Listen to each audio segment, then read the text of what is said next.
Всем здравствуйте! Мы с вами продолжаем тему винительный падеж во множественном числе. Сегодня мы с вами рассмотрим, как же меняются притяжательные местоимения существительными во множественном числе в винительном падеже. Сегодня наше занятие, то есть наш урок, посвящается неодушевленным существительным. То есть, как же меняются местоимения притяжательные с неодушевленными существительными.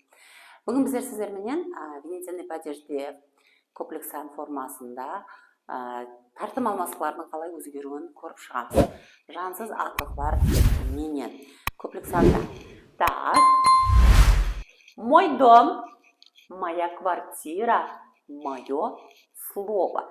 Бұл жерде тек менің деген алмасықпенен мысалы келтірдім, үшеуін қатар жаздым. Не үшін? Өткен сабақта келбеттілердің комплекс санда қалай өзгеруін көріп шықтық. Сол уақытында мен айтып кеттім. Жансыз атлықлар комплекс санда именительный падежде өзгереді.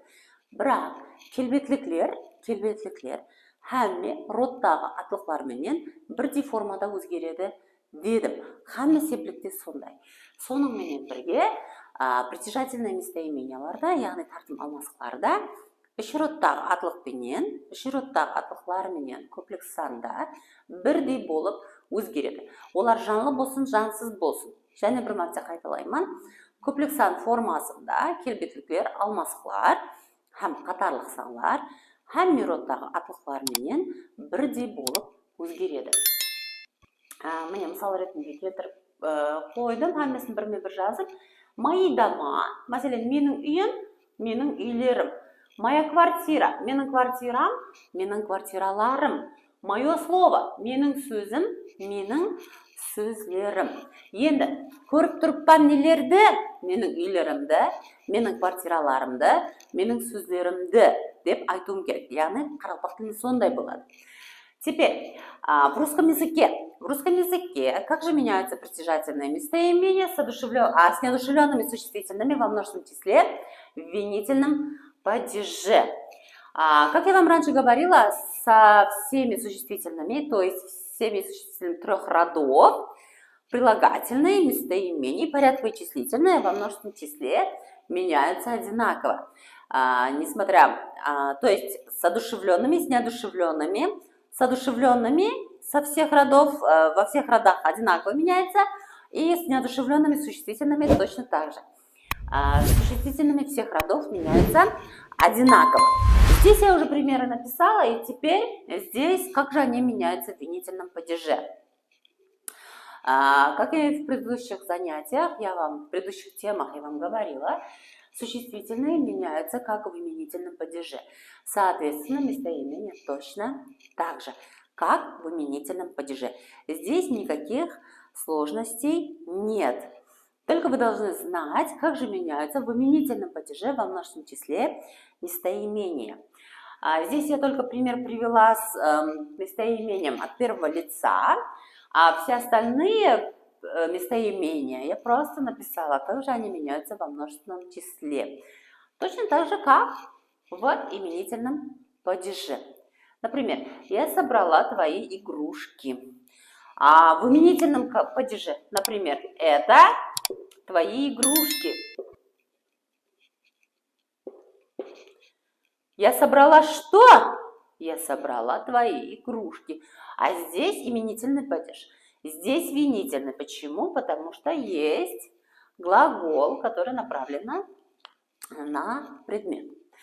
Қарапақ тілінде айтамын, енді қараң, атлықлар комплекс санда винительный падежде, яғни жансыз атлықлар винительный падежде комплекс санда именительный падеждегідей болып өзгереді. Баслаңғыш формасындай болып тұрады. Соның үшін оларға сілтер жақ алмасықларыңызда ешқандай қосымда алмай именительный падеждегідей болып өзгереді комплекс сан формасында.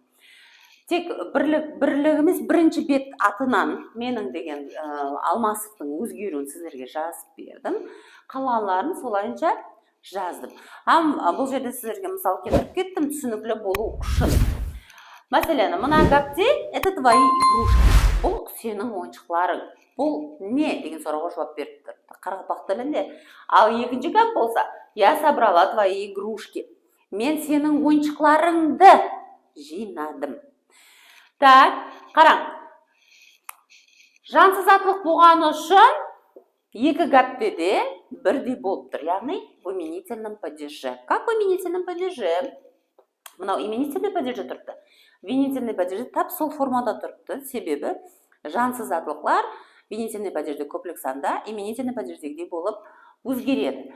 Аттылықтар бірдей болғаны үшін, соответственно, алмасықлар да бірдей болып өзгеріп тұр. Бірақ біздер қай жерде винительный падеж, қай жерде именительный падеж қалай айырамыз? Ядыңызда бар ма? Қалай айыратығын едік винительный падежді? Именительный падежде. Винительный падежде іс-харекет предметке қаратылған болады. Яғни сол іс-харекеттің өзі кімді, нені деген сұрауды тудырады. Бұл жерде сол сөзіміз, іс-харекет білдіруші фейліміз собрала. Жинадым.